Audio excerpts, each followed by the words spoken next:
के तपाईँ online photo कसरी बेच्ने भन्ने सोच्दै हुनुहुन्छ अथवा खोजी गर्दै हुनुहुन्छ भने आउनुहोस्। अब म फोटो कसरी अनलाइन बेच्ने भन्ने बारेमा जानकारी दिँदैछु। साथै राम्रो साइटहरूको बारेमा पनि म जानकारी दिनेछु। फोटो बेच्नको लागि सबैभन्दा राम्रो साइटको रूपमा मैले सटरस्टकलाई लिएको छु। यो अत्यन्तै लोकप्रिय साइट हो र यसले पेमेन्ट पनि समयमा दिने भएको कारणले गर्दाखेरि यो धेरै नै प्रयोगमा आउँछ। यसको लागि तपाईले आफ्नो फोटोलाई यसमा गएर आफ्नो फोटो यो साइटमा हाल्नको लागि साइन अप गर्नुपर्ने हुन्छ। सुरुमा यो क्लिक गरेर तपाईले मेल र पासवर्ड हालिसकेपछि उसले तपाईलाई इमेलमा लिङ्क पठाउँछ कन्फर्मेसनको लागि। त्यो चाहिँ तपाईको इमेल चाहिँ तपाईकै हो भन्नु पर्यो भेरिफाईको लागि। त्यो भेरिफाई भइसकेपछि तपाई यो एकाउन्ट भित्र गएर उसको दिएको स्ट्यान्डर्डमा फोटोहरु बेच्न सक्नुहुन्छ। फोटो बेच्नको लागि सबभन्दा राम्रो साइटको रूपमा एडोब स्टकलाई पनि मैले लिएको छु। यो पनि धेरै चर्चित वेबसाइट हो फोटो बेच्नको लागि। यसको लागि के गर्नुपर्छ भन्दाखेरि तपाईले सुरुमा साइन अप गर्नुपर्ने हुन्छ। एकाउन्ट नबनाइकन यिनीहरूले तपाईलाई फोटो हाल्न दिँदैन। त्यो भएको कारणले गर्दाखेरि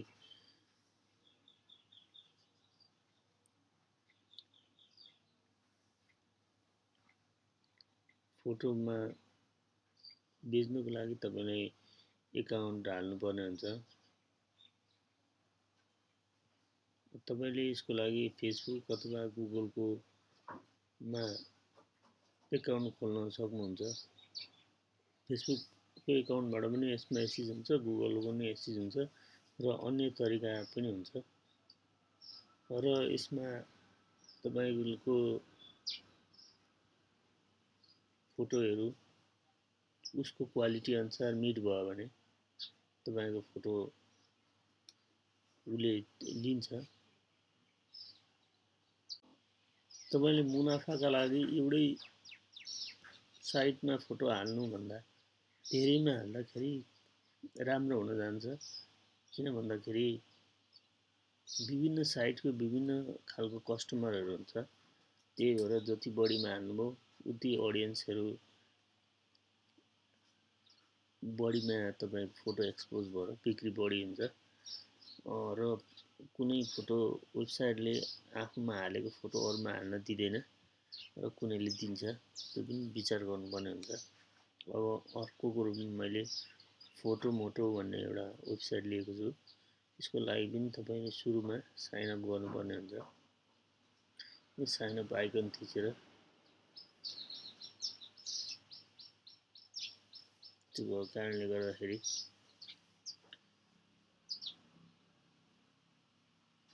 अब तपाईले यो सबै इन्फर्मेसन हालेर एक क्याप्चामा आई एग्री गरेर तपाईले साइन अप थिच्नुपर्ने हुन्छ।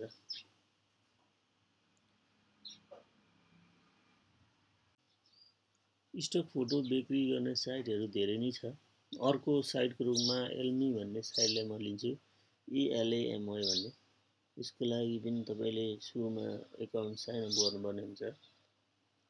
साइन अप र बाइ र सेल भनौं तपाई सेलकोमा क्लिक गर्नु होला।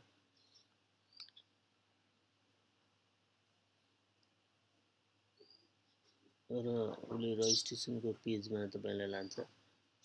रजिस्ट्रेसनको पेजमा लगिसकेपछि तपाईले यसमा भएको इन्फर्मेसनहरु हाल्नुपर्ने हुन्छ। फोन नम्बर पनि माग्छ।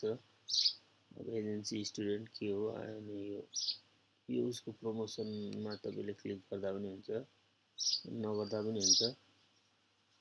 यो अन्तिममा आई एग्री उसको टर्म्स एन्ड कन्डिसनमा एग्री गरेर साइन अप गर्दाखेरि यो साइटमा पनि फोटो बेच्न सक्नुहुन्छ।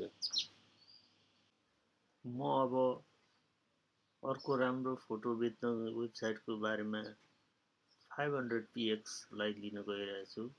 यो चाइनिज साइट हो। यो धेरै अगाडिदेखि राम्रै चलिरहेको कारणले गर्दाखेरि यसमा पनि तपाईहरुले फोटो बेच्न सक्नुहुन्छ।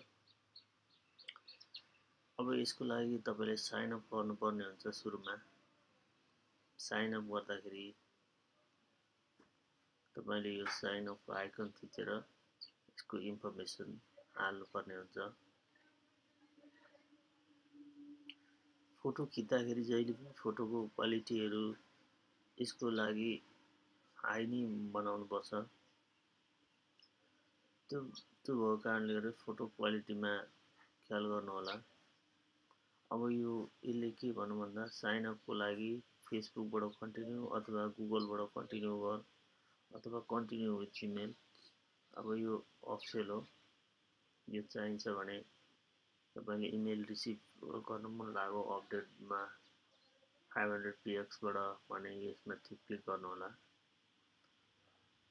र यो भित्र गइसकेपछि तपाईले फोटोहरु हाई क्वालिटी फोटोहरु हाल्न सक्नुहुन्छ। फोटो कसरी राम्रो खिच्ने भन्ने बारेमा धेरै रिकमेन्डेसनहरु छन् र धेरै भिडियोहरु छन्। मेरो विचारमा चाहिँ सबैभन्दा पहिला तपाईले गुगलमा गएर बेस्ट फोटो हालिसकेपछि जुन फोटोहरु आउँछ त्यसलाई राम्ररी हेर्नु होला। किन भन्दाखेरि फोटो यी चाहिँ राम्रै फोटो भएर चाहिँ आएका हुन् बेस्ट फोटो ट्यागमा। त्यो भएको कारणले गर्दाखेरि यस्तो खालको फोटोहरु खिचेको खण्डमा चाहिँ तपाईको फोटो बिक्री हुने चान्स बढी हुन्छ।